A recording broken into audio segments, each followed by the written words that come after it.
Inaalam pa rin ng mga otoridad ang naging sanhi naman ng sunog sa San Juan kahapon na ikinamatay ng isang special child. Naiwan sa bahay ang biktima nang umalis ang kanyang ate para magbayad ng piyansa ng kanilang amang nasangkot sa away. Narito ang aking report.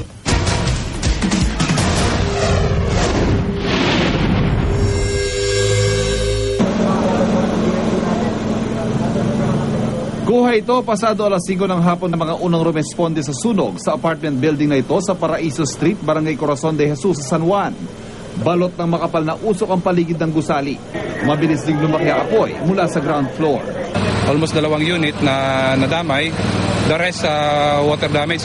Sa part na likod, meron tayong bodega na partially na damage din. Wala pa tayong, hindi pa tayo pwedeng mag-conclude, pero isa yung tinitingnan natin na pwedeng electrical ang pinagmulan or open flame. Umabot lang sa first alarm ang sunog na naapula bago mag-alas 6 ng gabi. Pero trahedya ang iniwan nito para sa pamilya Bakay.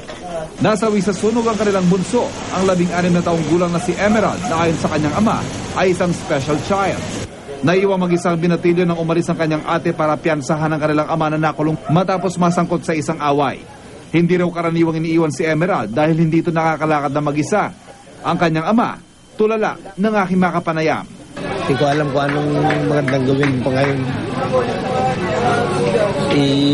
Mag-isip muna ako kung anong magandang gawin dyan sa kawawa naman. Pero ilang saglit pa, bumuhos na rin ang kanyang emosyon.